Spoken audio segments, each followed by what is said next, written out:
Topic natin ang benepisyo ng pag-ehersisyo. Maraming klase ng ehersisyo, pero ito yung paglalakad. So, ibibigay ko sa inyo, bakit kailangan tayong mag-exercise? Una sa lahat, ehersisyo ang pinaka-importante para humaba ang ating buhay. Sino ba naman ang hindi gustong humaba ang ating buhay? Pangalawa, yung klase ng pagkain na kakainin natin. Siyempre, kung ano yung ipinasok mo, dun ka kukuha ng nutrisyon. So, dito mo kailangan yung mga munggo, gulay, isda, prutas. Ikatlo, kailangan mo ng tulog at pahinga. Kasi nakita nila yung mga taong kulang sa tulog, mabilis tumanda yung selula nila, mabilis din silang tumanda. At number 4, kailangan rin ng check-up. Maintenance, parang kotse. Hindi ba ang kotse laging chine-check up? Para prevention, makita agad kung ano yung sakit. Yung ehersisyo ang pinaka-importante sa lahat. Kaya yun yung i-discuss ko sa inyo, bakit kailangan nating mag-exercise. Ang exercise, hindi po ito option. Ito ay kailangan nating gawin. So, sinabi ko na nga, exercise, pagkain, pagtulog, check-up. Kahit saan ho kayo mag-research, ang apat na yan ang laging kailangan. Ano ba yung mga klase ng exercise? Pwedeng walking, jogging, swimming. Kaya lang bihira naman may swimming pool. Ngayon, uso po ang cycling, yung mga stretching, kailangan nyo pong gawin yan palagi.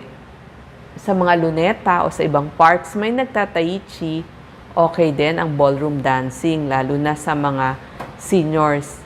Kung medyo may kaya-kaya, mainam din ang golf kasi maraming lakad sa golf. Bakit kailangan mo nga mag-exercise? Kasi pag ginawa mong parte ng iyong araw yon, mas may energy ka, gaganda yung mood mo o yung pakikisama mo sa ibang tao. Tsaka yung pagtatrabaho, nakakagaan kasi mas malakas ka. So, gusto mo nag-exercise para lumakas ka. Isa pang benepisyo ng pag-ehersisyo, nagpapagaling ng ating puso. So, para sa ating puso, sabi nga ng American Heart Association, ang walang ehersisyo ang pangunahing dahilan kung bakit nagkakaroon ng sakit sa puso. At yun namang nagkasakit na sa puso, halimbawa na heart attack, pinapagaling ang kanilang puso pagkatapos ng heart attack. So, nagsisilbing healing o pagpapagaling. Nakita pa nila yung ugat, pinalalaki at tumutulong na umiwas dun sa susunod na heart attack. Tsaka yung mga paglalakad o ehersisyo. Diba, ginagamit mo lahat ng parte ng katawan mo. So, kasama dun yung iyong heart muscle. At tsaka, kapag nag-ehersisyo kayo, sabi nga ni Doc Willie, mas gumagawa ng panibagong ugat ang inyong puso. Yung tinatawag na collaterals, bagong ugat para makadaloy na mabuti ang dugo dun sa heart kung may pagbabara. So, di ba, napakaganda ng ehersisyo sa inyong puso at sa inyong blood vessel. Tapos pa, yung paglalakad, isa pa to. Kaya favorite example ko po yung paglalakad kasi isa ito sa favorite ko at lagi namin ginagawa ni Doc Willie. Kasi kahit anong oras, kung gusto mo umaga, pwede. Kung nasa trabaho ka, sa break time mo. Pwede din sa lunch break mo. Or, yung iba naman, pagkatapos kumain sa gabi, maglalakad-lakad. Yung iba, kung may treadmill sa bahay, okay din. Kung gusto mong mapag-isa. Number 3, ito yung ehersisyo, yung paglalakad, na pwede mong araw-arawin. Kasi merong mga exercises na yung mga heavy, kailangan mo pa ng 24 to 48 hours para makabawi yung iyong muscle. So, hindi pwedeng everyday na gagawin. Ang paglalakad, pwedeng araw-araw mong gawin. At saka, ang maganda din sa paglalakad,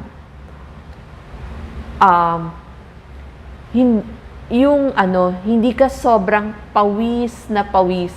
Hindi ba may mga exercises sa sobrang mong pawis, kailangan mo nang maligo, hindi ba nakakahiya pag talagang basang-basa ka? Ang maganda sa lakad, sabi ko nga, kapag break time ninyo, lunch break o kaya coffee break, pwede kang maglakad sandali. Di pagbalik mo, medyo okay ka, suklay ka na lang ng konti. Hindi tulad na ibang exercises, pati buhok mo basang-basa. Tsaka pag tinatamad ka, pagkagising, pwede kang maglakad kasi parang mabubuhay yung mga ugat mo, tsaka yung utak mo, yung nervous system mo. So, mas magiging alert ka. At ang paglalakad din, ito yung oras para mag-isip ka. Kasi hindi ka naman pwedeng tumingin sa cellphone, madadapa ka.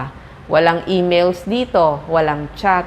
So, yung iba, habang naglalakad, kung wala namang kausap, yun yung pagmumuni-muni o pag-iisip nila. Ito pa ang benepisyo, bakit kailangan ng mga exercises. Nakita nila, yung mga taong nag-exercise na papababa ang risk ng pagkakaroon ng iba't ibang cancer. So, mapababae, mapalalaki, na ibababa ang maraming risk ng cancer. Kung sa babae, halimbawa, breast cancer, endometrial cancer, lowered ang risk. Pero ngayon, ang mga usong cancer, mga colon cancer, at mga iba pa, so nakakatulong yan, yung pagbaba ng risk. Tapos, ang maganda pa, kapag naglalakad kayo or nag-exercise kayo, maganda sa brain, so nakaka-decrease o nakakawala ng stress, ng galit, mas maganda yung mood ninyo. Sabi ko nga, lahat ng muscles gumaganda, nagagamit, mas tumitigas. So, in a way, mas lumalakas kayo. So, pag gumawa kayo ng inyong trabaho sa araw-araw, mas malakas na kayo. Mas yung bones ninyo, mas matibay. Kasi pag matibay ho ang muscle nyo, mas hindi nababali yung inyong bones. At syempre, gusto natin, tamang weight tayo. Ayaw nating tumaba maigi. So, ito yung mga pampabawas ng calories. Yung heart na, banggit ko na po, yung mga hindi matunawan, yung mga nagko-constipate, hindi madumi. Pagkakain, maganda ho, maglakad-lakad para sa digestion. Tsaka sabihin nyo, naku, may rayuma ako, hindi ako maglalakad o hindi ako mag-exercise. Mali po, mas kailangan yung gamitin yung inyong mga joints o yung mga dugtungan para, kumbaga nga, mas nalalagyan ng oil, ika nga. Ang dami pang benepisyo, yung walking o kaya yung pag-exercise. Siyempre, ayaw niyong tumaba, so tamang weight. Tapos, yung walking hindi mo kailangan ng special equipment.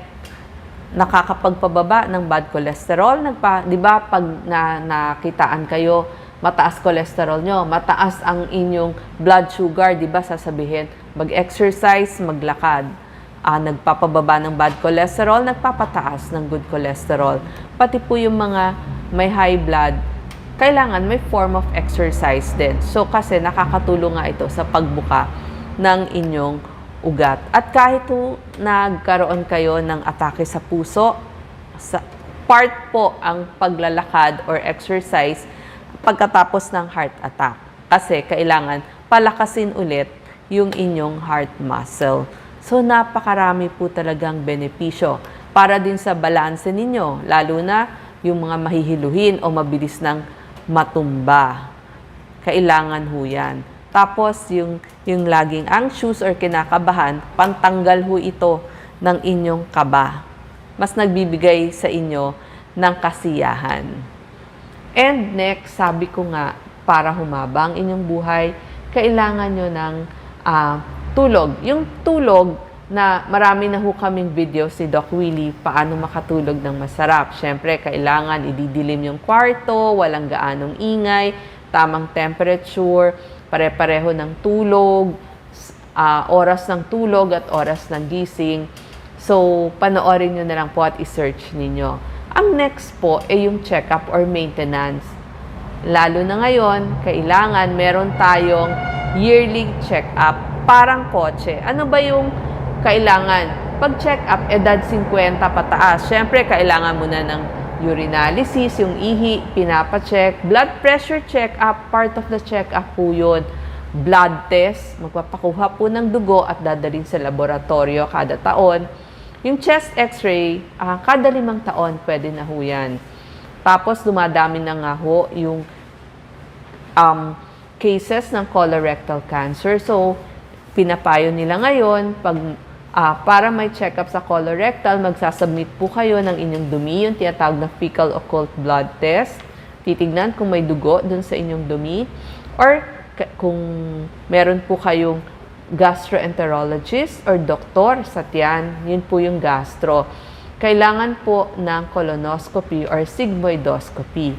ECG, part din po ito ng ating check-up.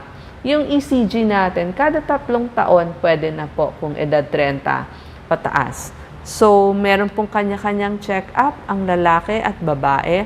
So, kung edad 20 hanggang 45, syempre maganda, nagpapa-physical exam. Ibig sabihin, pupunta kayo doon sa inyong doktor. Ito po ang importante, yung check upin nyo, kasi may sariling check-up din po na pang sarili, self-exam, ang mga kalalakihan. Yun pong balls o yung testicle ng lalaki, kailangan kinakapa po yun. Kasi sa edad 15 hanggang 34, medyo common po yung pagkakaroon ng bukol dun sa kanilang balls. So, kailangan maaga pa, makapa nyo na.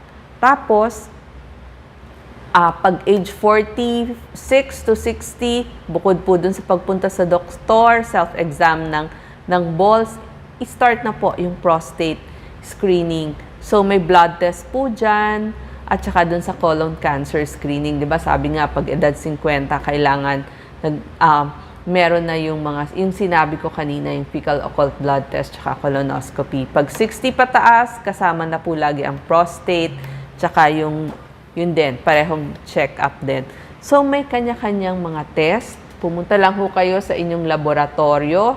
Meron pong complete na doon. Sasabihin na lang sa inyo. Pero, syempre, yung doktor nyo, meron ding ibinigay na reseta sa inyo. So, usually nakapackage na ho yan. So, hindi na ho kayo mahihirapang magtanong. Kasi usually, ito na po yung routine na tinatawag. Sa kababaihan, ganun din po, may routine din. May routine sa blood test ninyo. Ang kakaiba lang, pag babae, syempre, titignan nyo yung height and weight kasi minsan, medyo mas mataba ang kababaihan. So, yung weight natin, gusto natin, nasa tamang weight, pero sinasama na rin po yung thyroid test sa mga kababaihan. At ang importante, pupunta sa inyong OBGYN para maggawa po sila nung pag-test, ang tawag ho doon, pelvic exam. Makita kung may infection, tsaka sila na rin ho ang gagawa nung pap smear nyo. Tapos may mga blood test. Ito po importante din, ultrasound ng breast at saka mammogram. Pag may lahi po, dapat yearly ang mammogram ninyo. So, yan po yung mga kailangan kung sa kababaihan. Idagdag ko na rin po, kailangan, lalo na edad 50 or pag nag-senior na tayo, may check-up din ho kayo sa mata.